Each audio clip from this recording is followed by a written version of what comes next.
गौरभक्तवृन्द Hare Krishna Krishna Krishna Hare Hare Hare Ram Ram Ram Hare Hare.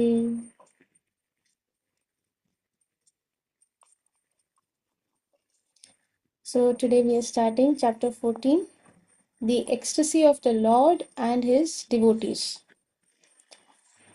The symptoms of highly developed devotional service for Krishna, which are exhibited by the pure devotees, are sometimes imitated by those who are not actually pure devotees.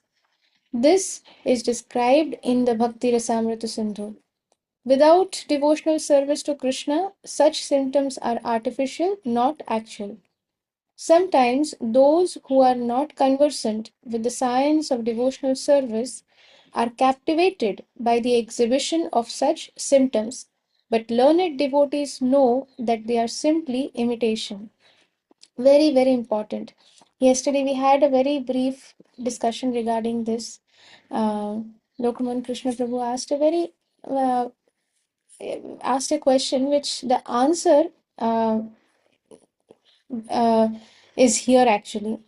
Shri Mahaprabhu is clarifying that without devotional service to Krishna, if somebody exhibits some symptoms, somebody who is not engaged in devotional service to Krishna, but they say that they feel ecstatic when they see Krishna's form, and sometimes you may see some people fainting, and many people say that whenever I attend the arati, I feel that my hands and feet are going numb, and I start rolling on the floor.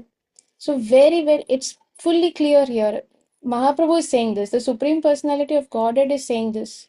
That without devotional service to Krishna, such symptoms are artificial. They are not actual. They are just sentimental level. They are of the sentimental or emotional level. Just because there is some drums and kettle drums and all that sound is happening, so certain people may feel that kind of an excitement, and they are thinking it is some kind of ecstasy, devotional ecstasy. But no, if there is no devotional service, then there cannot be devotional ecstasy. So they are not actual symptoms. Sometimes those who are not conversant with the science of devotional service, people who are new, they have just come to uh, take darshan in the temple, or sometimes when just to go and see what is Vrindavan. I've heard so much about Vrindavan, so maybe they have gone to Vrindavan to do darshan, or to do a trip, whatever it is, for whatever reason maybe. There, many people they may see some Babajis, or not Babajis, but certain devotees. They do a lot of, they will suddenly start dancing or rolling on the floor or start crying. So by seeing such persons, the the innocent people, they may, who are not conversant with the science of devotional service, they will get captivated. They will think that, oh, this is some mahan, some great saint, or some great atma, some great devotee, and they may get captivated by the exhibition of such symptoms. But the learned devotees, they very much know that they are simply imitation. It is just imitation. It is just a drama, nothing else. According to the various divisions and gradations of devotees, permanent devotional attitudes can be divided into 5 categories. Before proceeding to this, we should also understand one thing, that many times the devotees, when we go to the temple, we may see some devotees who are exhibiting, when they are when they are hearing kirtan, or when the aarti is going on, we may see that some devotees may have tears in their eyes. Now, if somebody is making a show of it, they are, um, it's like it's a show, that okay, they are crying and they are making a show out of it, that is different. But if some devotee, if they are taking darshan of the Lord, and if there is tears in their eyes, or in the kirtan there is tears in their eyes, but they are just without any show, without any external making any drama of it, they are just quickly trying to control themselves, then we should understand that, yeah, this devotee, the heart of such a devotee has softened, and therefore there are tears of love in their eyes. We should not try to judge a devotee. We should not try. we are no one to really make a report card whether this devotee the tears are real or false, or whether that devotee's tears are real or false. We should not, we are no one to do that. um, at the same time, this is for us to understand so that we don't get carried away. But it is very much possible that that devotees who are exhibiting not exhibiting, but if we see some devotees who are crying during kirtan, but not crying in such a way that the devotee started to attract everyone's attention. If the devotee is doing that, then we should understand that this is imitation.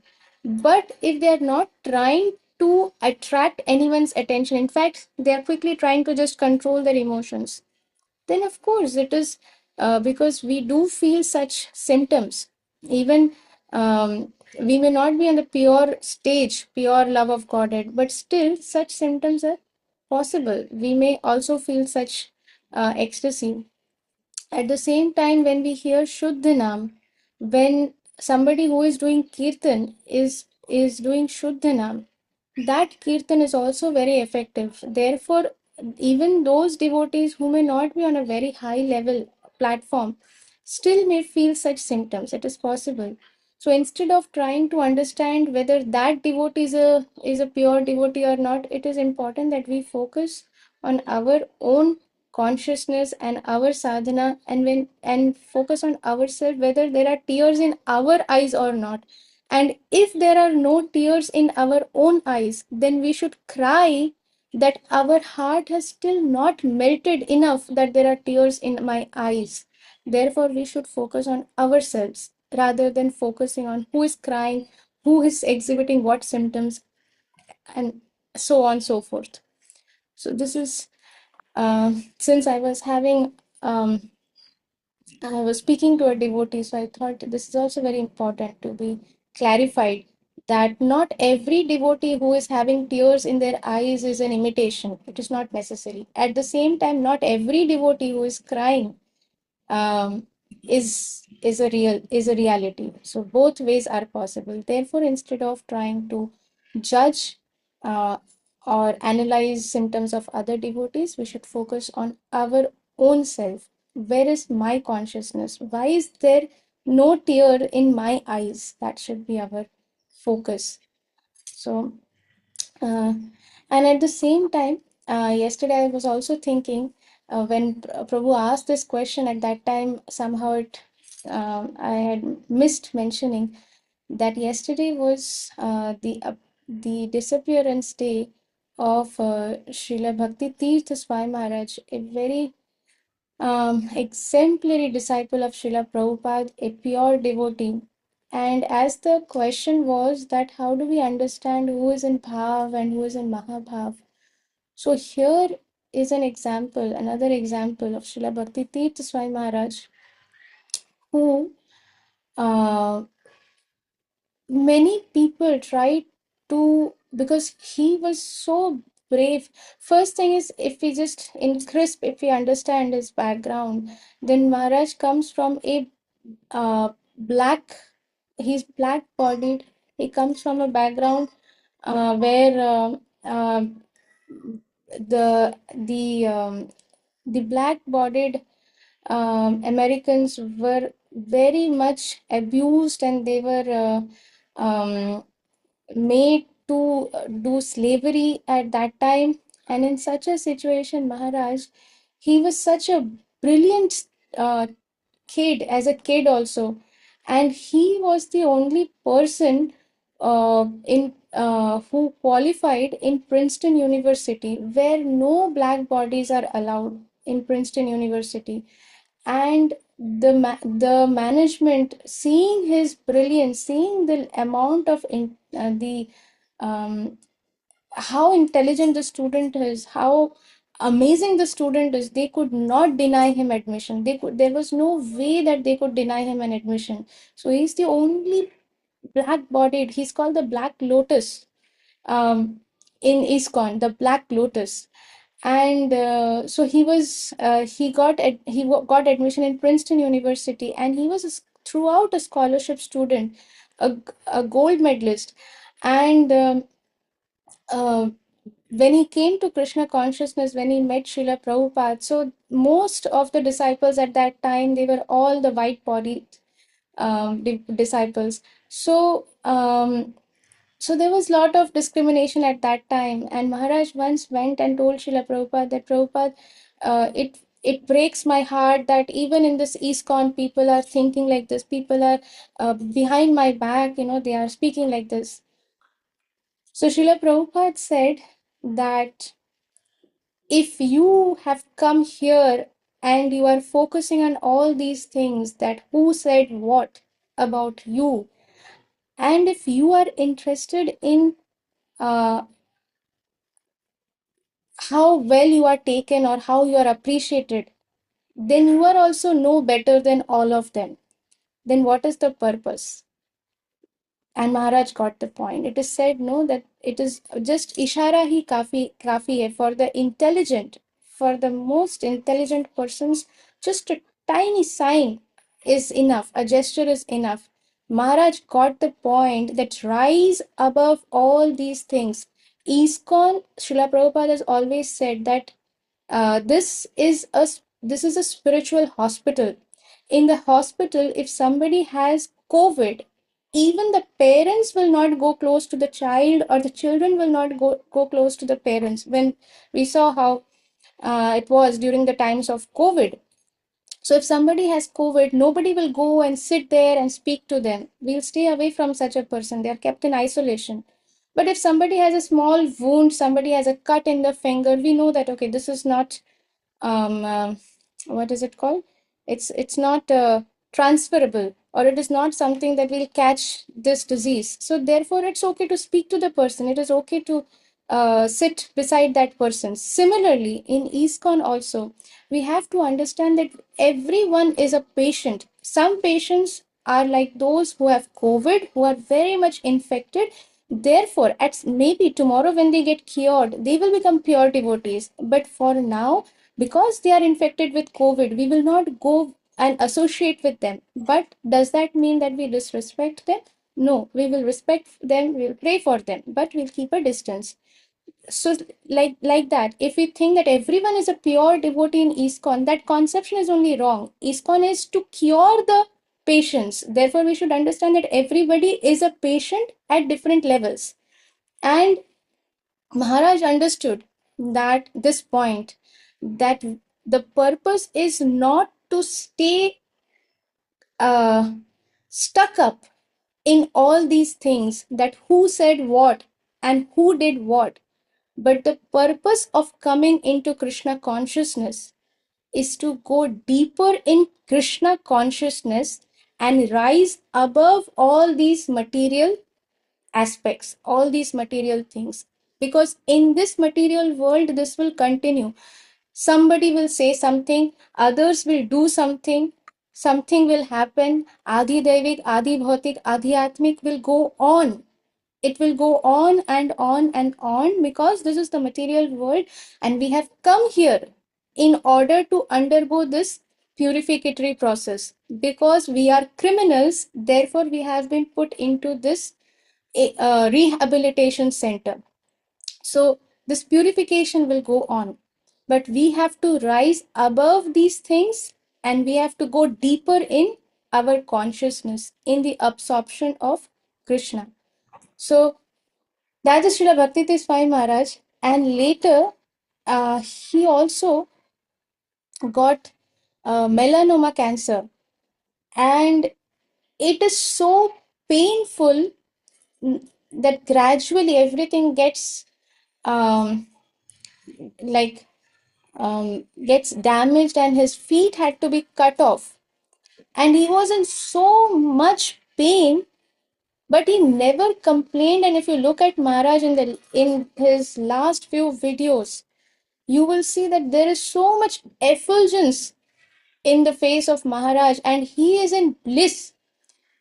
And he said that I am not going to uh, trade my this current situation or condition for anything and everything of this whole world. I am never going to trade this situation, because this is the best mercy that Krishna is giving me, because through this I am able to take complete shelter of Krishna, and I am able to remember Krishna fully. And this is absolute bliss. That is a pure devotee. That is the mood of a pure devotee.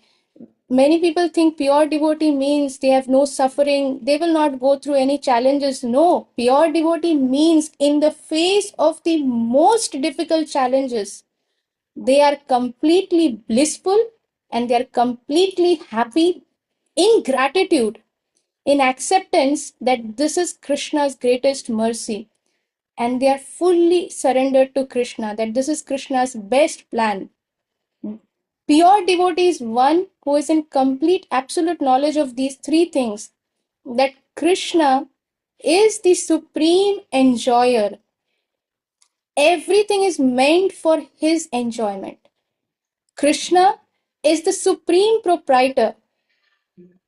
If I give a small vessel, utensil to my neighbor, and I do not ask, I do not go to my neighbor and say that please return my vessel, the bowl that I've given you yesterday, please give it back to me. I don't go and say it. And my neighbor also forgets. She keeps it for a year, for 2 years, 3 years, 4 years, 10 years. And then after 10 years, suddenly I go to the neighbor and I say, can you give back that bowl that I'd given you 10 years back? What will happen? The neighbor will start telling that, oh, what vessel? I never took any vessel from you. 10 years. She doesn't remember only. And then she will start blaming, she will start accusing me that what kind of person are you? You are coming and asking for something that doesn't belong to you. We do the same thing with Krishna. Krishna is the supreme proprietor. Krishna has given everything, and we are criminals here. We have forgotten that it is Krishna who has given everything. Just because I have had this particular thing for few months, few years, so I start thinking that it is mine, my parents, my house, my car, my child. And when something happens to my, what happens is that we start blaming Krishna. Oh, God is so cruel. Arey, it was first thing is it is his thing. He is the supreme proprietor. He can claim his thing at any point of time. Who are we to say? Who are we to question him? The pure devotee is aware of this, that Krishna is the supreme proprietor. And third is, Krishna is our eternal well-wisher. There is no one in all universes who really, really wants the best for us. And even if there is someone, they may not know what is the best for us. But Krishna knows everything, past, present, and future. And therefore, Krishna knows what to give us and what not to give us, what to take back from us and what to allow us to keep with us. Krishna knows everything. I was listening from His Grace Adi Gadadhar Prabhu, and I've shared this class also. I really request all of you to please listen to this class that I've shared. What? And he, let me first glorify Prabhu, that Prabhu is such a realized soul that he is not giving information about what Krishna has spoken, but Prabhu is giving us realizations through his own realizations. That is the level of his classes.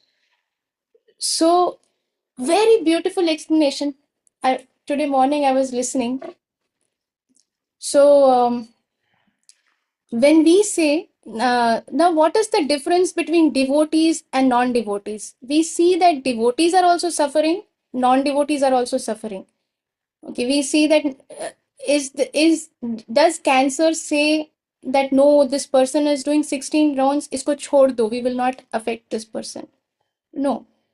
Devotees also get cancer. When there is recession, when there are job cuts, the devotee also loses the job, non-devotees also lose their job. Accidents, they don't say that okay, ये this person is an atheist, इसको तो एकदम भयानक वाला accident होना चाहिए. But that person is a devotee. No, no, accidents should not happen to that person. No, nobody, accident doesn't say. Devotees also die in accidents, non-devotees also die in accidents. So like that, whatever happens externally, if we see, devotees also undergo so many adi bhautik, adi atmik, adi daivik problems, and non-devotees also undergo all these things. But what is Krishna saying? Whoever remembers him in the last moment, they are surely they are surely going to achieve the supreme abode of Krishna. They are going to come to my abode. My devotee never perishes. Then why should somebody do devotion if they are also going through same problem? And how to know? So Krishna, now suppose the devotees never had any problems, then what will the non-devotees do? They will do fake devotion. कि चलो ये devotion करने से ना we will not get any problems. Then so let us do some devotion, साथ में हम ये भी करेंगे. So there will be fake devotees. But Krishna wants to see who is a real devotee. So now how will Krishna understand who is a real devotee?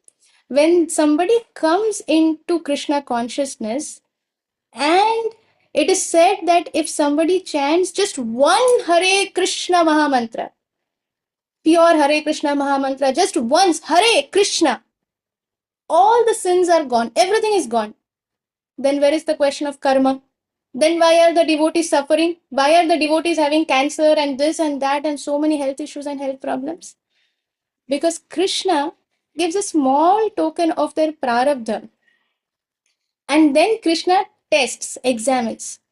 That let's see now, let me give this kind of little exam and let us see what is the mood of this devotee.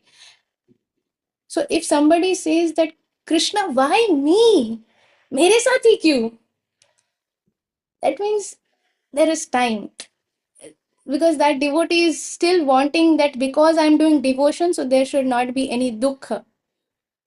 But a pure devotee's mood is, Krishna, thank you, I deserved much more worse things than this. But out of your causeless mercy, you have just given me a small token, and you are my ever well wisher. You know what is best for me. When a devotee goes through some health challenge, financial challenge, relationship challenge, or any kind of challenge, that is Krishna's way of making the devotee more surrendered to him. Krishna knows that by doing this, my devotee will come closer to me, will become more surrendered. So the first class devotee, they will become more surrendered. They don't want to leave Krishna no matter what problems are coming. But somebody who is not that, still lacks conviction, the moment there are some problems, they will leave devotion. They'll go, अरे पहले भी दूसरों के साथ भी ऐसा ही होता है. After doing devotion also this is happening. अरे what's the point of doing this devotion? The purpose is lost. So therefore, Krishna will test us, and that is very much justified also, because Krishna also wants to see who are the fake devotees and who are the real devotees. So therefore, devotees also undergo many trials, many tribulations, everything. But the real devotees always well aware of this fact that Krishna is the supreme proprietor. Everything belongs to him. Asha, then one more point, very, very, very important and very wonderful point. Many times we pray to Krishna that Krishna, please give me this job, or please give me this promotion, or please give me this degree, or please, I'm going through this health issue, please cure me. So that means that we understand that Krishna has power by which my this problem can be solved, but I don't possess this power. Therefore, I am praying to Krishna for Krishna's power, for the power that Krishna possesses, but intelligence is mine. So, what is the mood? Krishna, I have my intelligence, so I don't need your intelligence. You keep your intelligence with yourself, but that power that you have, that I don't have, therefore you give me that power so that my problem is solved. I don't want your way.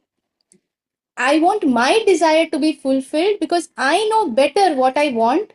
So you keep your intelligence with you, but that power that I don't have, you give that so that this problem is solved. This is one kind of mood. So, but the real devotees, they know that Krishna, I don't have any intelligence and I don't have any power also. I don't have any qualifications. Whatever is there is just your causeless mercy. Nothing is mine. Everything is your causeless mercy. Uh, Suppose I want to pick up this phone and I just want to check my message. Okay. Okay, ठीक है. Then I just keep my phone. Here, I know that okay, I have power, I can pick up the phone. I do not say that, oh Krishna, now I want to pick up this phone. Please help me, please, please, please, Krishna, please, please allow me to pick up the phone, please. Did I pray like that?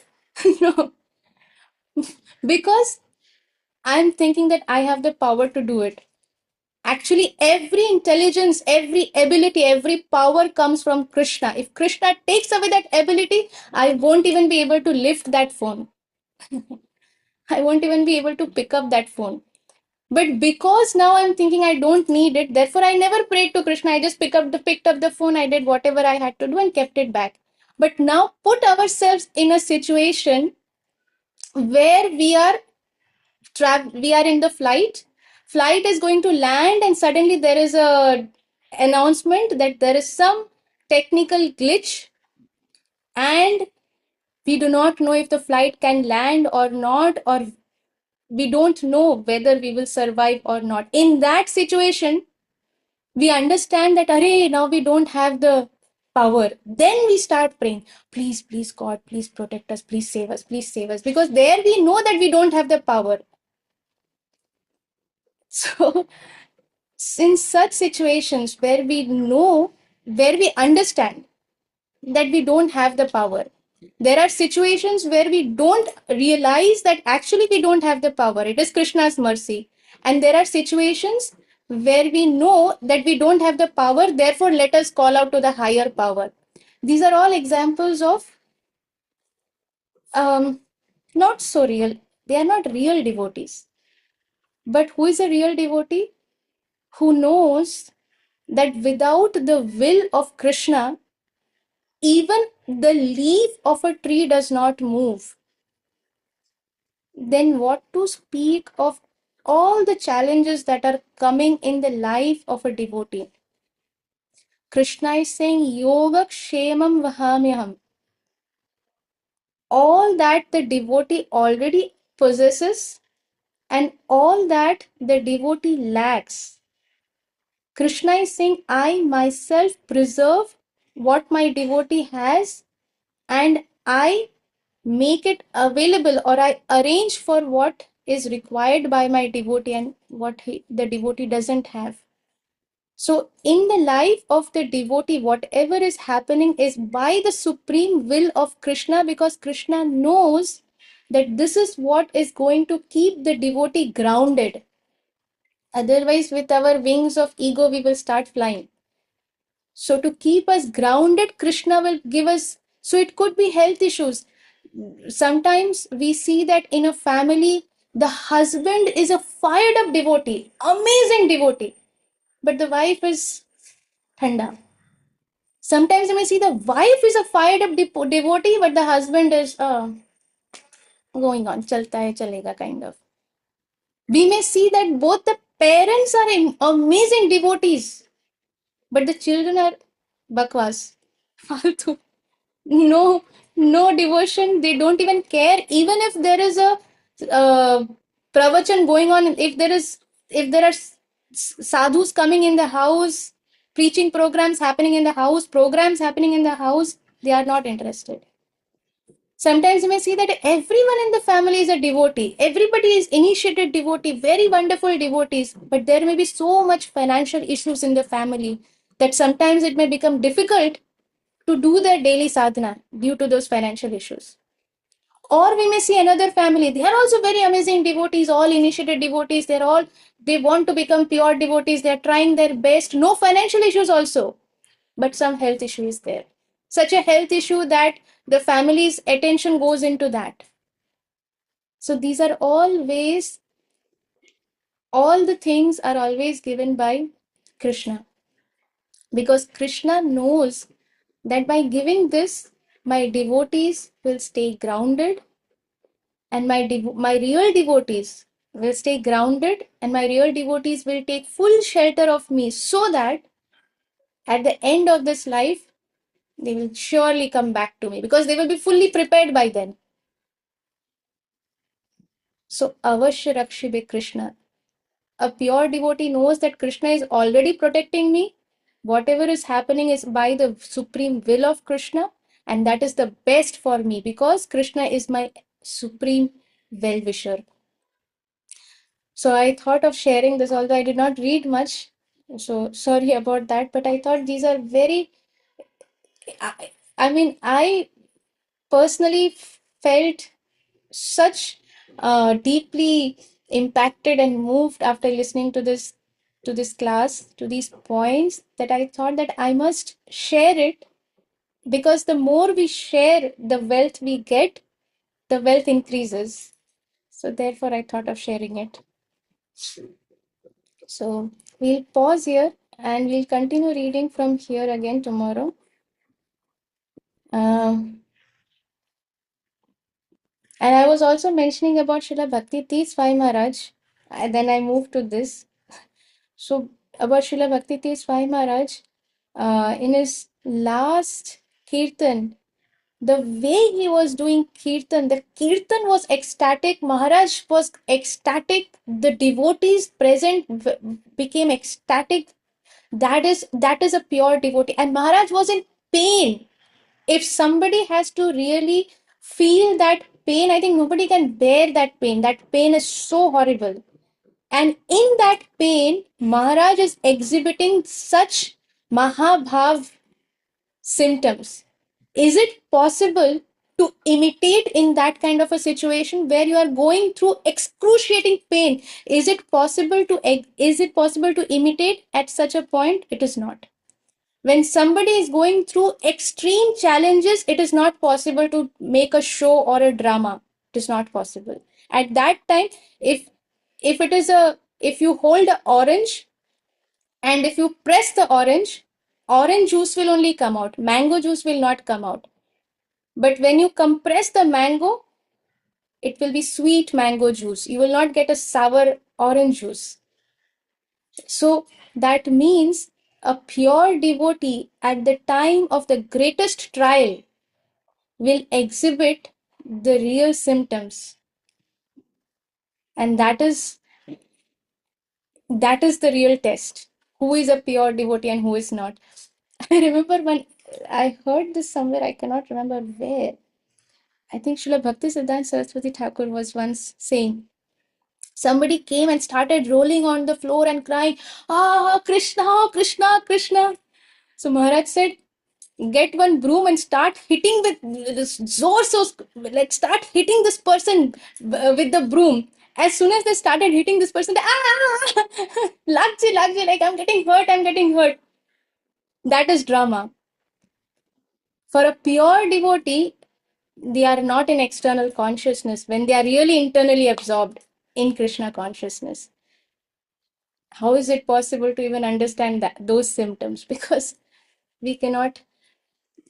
Vaishnavar Kriya Mudra Vigyanai Bhoshe. Even the most learned scholarly persons cannot analyze and understand what are these symptoms. Are these symptoms really of a pure devotee, or are these imitation? It is possible to understand at some point. For those people who are really engaged in devotional service, gradually they get the intelligence. Krishna gives them this intelligence to understand this is fake. If somebody is sincere, but we cannot understand the pure devotees.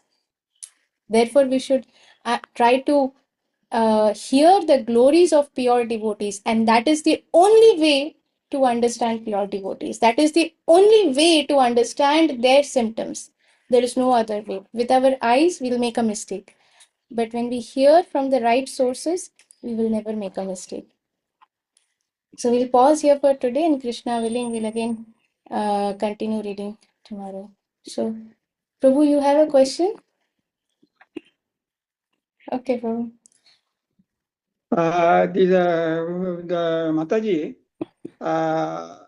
yesterday the curiosity I showed, maybe I could not present it properly. Actually, what question is coming in my mind, that though I don't have much intelligence to understand Bhagavad Gita, but if I am not wrong, I have read it that if crores of people uh, try to art on a worship, art on worshipping me, maybe one or two out of that really trying to get me, and maybe the 1 crore of such people can really get me one or two. Somewhere I have read it, if I am not wrong. I was just thinking that if this is there, then we at ISKCON, we have so many senior devotees. These are devotees, Guru Maharaj, Bhakta Brindo, all these things there. Now to reach up to the Bhava stage and even beyond that, mane, what is the percentage come to that level? I wanted to know that.